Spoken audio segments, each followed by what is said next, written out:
Hey toy fans, Aaron here. Today taking a look at the retro collection release of The Child from The Mandalorian. Comes to us on that retro card back, giving you the white worn printed edges running all around the sides of the card, and the rest of that image basically carrying the original vintage look. You got the Star Wars Mandalorian logo up top, his name, or rather not the name, his nickname, The Child. Nice image of Grogu in the background. Still get that large retro collection sticker, and then through the blister you see Grogu and the various accessories included. And here's a look at the back side of the card where things are pretty much the same as the rest of the retro collection line. Top half talks about how this line is inspired by the figures from the 1980s, and that is what is a little bit different from the previous retro collection release. For everything that has come before this, it has said the 1970s. I don't know why they'd do the sudden change for this particular figure. Maybe they're saying this is based on Yoda and he wasn't released until the 80s, but they didn't follow suit with the other figures, you know, from Empire Strikes Back. They came out in the retro collection line. It still said the 70s for those. So, I don't know, just something different.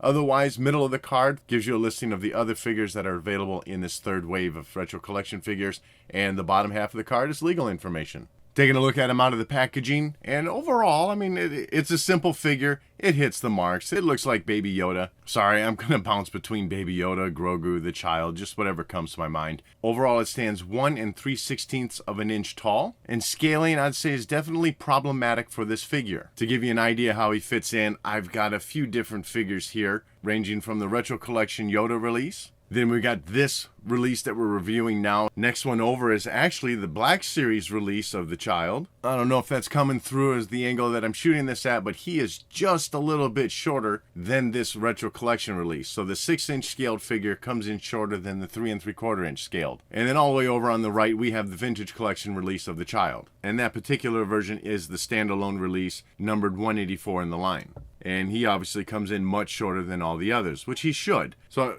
definitely I feel like the scaling of this figure, the retro collection release, is a little bit bigger than it should be. I think it still works fine in the line. The difference to me in the size is not that huge of a deal.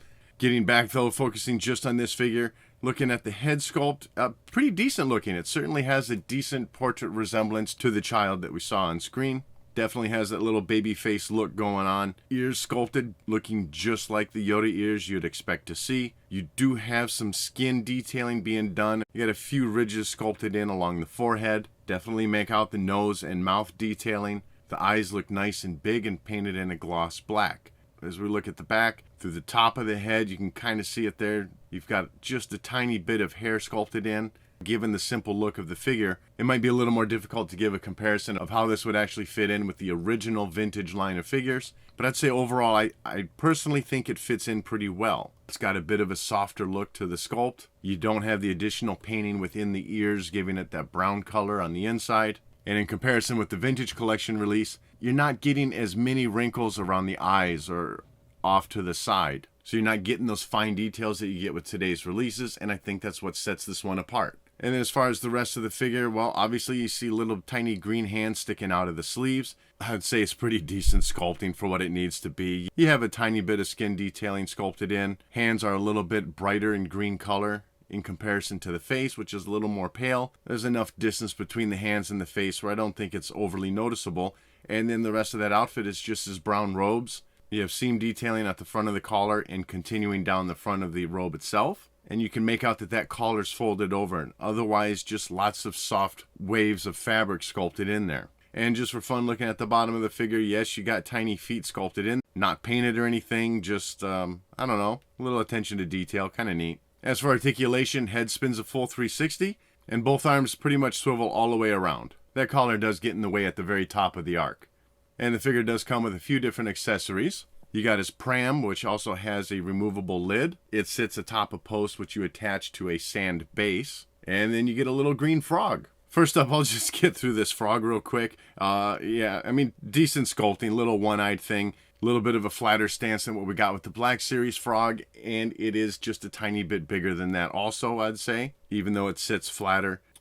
No special paint application to it, which I feel is pretty much in line with probably what they would have done back in the early days of the original vintage line. But a fair amount of sculpt detailing being done. Like I said, you can make out that eye, you can make out a mouth, you can make out the webbing on the feet, and the crouch positions of the legs. And then moving on to the pram, where, as I said, you assemble it onto the plastic sand base. Decent detailing for the base, nice and rough, looks like sand. Insert your gray post into the base, and then on top of that, you slide on the pram. Sculpting to the pram itself seems just fine. The overall look of it seems to mimic how it looked in the show. I don't think it's an exact one-for-one detail, and I know the Vintage Collection release came with a white one. I definitely remember seeing a white one in the show, but I also feel like I remember seeing a gray one, so I'm not going to harp on whether this is the correct color or not. But overall, like I said, I do like the detailing to it. So you have the front removable piece. I like that they still sculpted in a little seam for where that would have extended out. On the inside, you do have a little bit of lining detail being done. Looks like you got some sculpted padding in there that extends, 3/4 of the bottom, I'd say, painted in a nice gloss black. Grogu's got no problem laying down in there, covering him with a lid. And he still looks pretty appropriately sized with the piece. So if you have him standing up on the inside, he's kind of peeking out over the top just fine. It looks really nice.